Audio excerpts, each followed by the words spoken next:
البتہ شیخ نے بڑی بات اہم لکھی کہ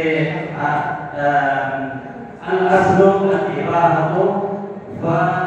فلکم ان تأکلوا بمالہ وتنصحوہ ان یحدث الحرام، یعنی آپ دعوت ضرور کریں، ان کے یہاں جا کر کے دعوت کھانے کے بعد آپ ان کو نصیحت کریں اور نصیحت کرنے میں یہ بتائیں کہ حلال اور حرام کی کیا اہمیت ہے،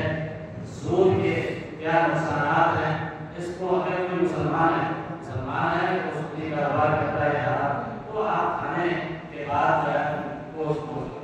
اکیلے میں اور اچھے اسلوب میں ان سے بات کریں اور ان کو سمجھائیں کہ اس میں بڑا فائدہ ہے، شرعی طور پہ اس میں کوئی حرج کی بات نہیں۔ اس کی وضاحت ہے میں نے اس لیے کر دی تاکہ شیخ کے اقتباس کے حوالے سے تاکہ اس میں کوئی شبہ نہ رہے۔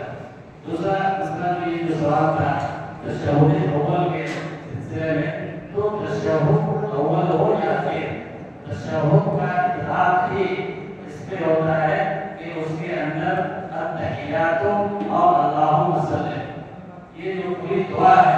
اللہ تحیات للہ والصلوات اللہم صلی علی محمد وعلی آل محمد کما صلیت، یعنی درود ابراہیمی اور تحیات، ان دونوں کے مجموعے کا نام ہے تشہد، چاہے وہ تشہد اول ہو یا تشہد اخیر ہو۔ اور آپ دیکھیں گے کتب حدیث کے اندر یہ ہے کہ ہمارے اسلاف کی جو حدیث کی شرحیں ہیں تمام حافظ ابن حجر کی فتح الباری، امام مسلم کی نووی یا امام شوکانی کی نہج الاوطار، اس طرح کی تمام کتابوں میں جب آپ ان مباحث کو پڑھیں گے تو سب نے یہ بات لکھی ہے کہ اس میں تشہد کے اندر دو، لیکن ساتھ میں یہ صراحت بھی کی ہے بیشتر علماء نے کہ اگر کوئی شخص صرف تحیات پہ اکتفا کرے تو یہ رکن اس کا رکن ادا ہو جائے گا، یعنی تشہد جو ہے تشہد ثانی خاص طور پہ یہ نماز کے ارکان میں سے، اور درود کہنا نبی صلی اللہ علیہ وسلم کے اوپر نماز کے اندر نماز کے رکن میں داخل ہے نا۔ تو اگر تشہد اول میں کوئی شخص تحیات پہ اکتفا کرے اور تشہد ثانی میں تحیات کے ساتھ درود پڑھے تو نماز اس کی ہو جائے گی، لیکن اصل جو ہے تشہد کا اطلاق دونوں پہ ہوتا ہے، ایک پہ نہیں ہوتا ہے۔ یہی معنی جو ہے معروف ہے سلف کے نزدیک، اس لیے ہمیں اس بات کا اہتمام کرنا چاہیے، لوگوں کو بتانا بھی چاہیے کہ تشہد اول میں بھی جب بیٹھے تو تحیات کی دعا پڑھنے کے بعد درود ابراہیمی کو بھی پڑھیں۔ یہ پہلے سوال سے متعلق جواب تھا۔ اور دوسرا جو سوال تھا ان کا کہ آخری جو 2 رکعتیں ہیں 4 رکعت کی نماز ہے یا 3 رکعت کی نماز ہے، تو آخری جو رکعت ہے کیا اس میں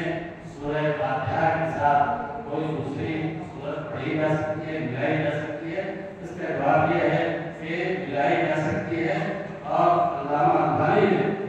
شیخ نے لیکن سے آپ کو بتایا اس کتاب کا حوالہ دیا صفت الصلاۃ النبی من التحریف الى التسلیم، اس کتاب کے اندر شیخ البانی نے اس کے دلائل بھی ذکر کیے ہیں کہ اللہ کے نبی صلی اللہ علیہ وسلم سے یہ بات ثابت ہے، عملی طور پر بھی ثابت ہے اور قولی طور پر بھی ثابت ہے کہ اگر کوئی شخص سورہ فاتحہ کے بعد کوئی سورت پڑھتا ہے تو اس سے نماز میں کوئی فرق نہیں پڑے گا، اس کی نماز ہو جائے گی۔ لیکن عمومی عمل یہ تھا کہ آپ پہلی 2 رکعت میں سورہ فاتحہ کے بعد کوئی سورہ پڑھتے تھے اور آخری 2 رکعت میں صرف سورہ فاتحہ پڑھتے تھے، لیکن اگر کوئی سورہ پڑھاتا ہے تو اس میں کوئی حرج نہیں۔ ایک بات اسی سے متعلق ایک بات یہ بھی ہے، یہ بھی آپ یاد رکھیں کہ جب آپ امام کے پیچھے کھڑے ہو، امام کے پیچھے جب آپ کھڑے ہو اور امام جو ہے نا سربی نماز میں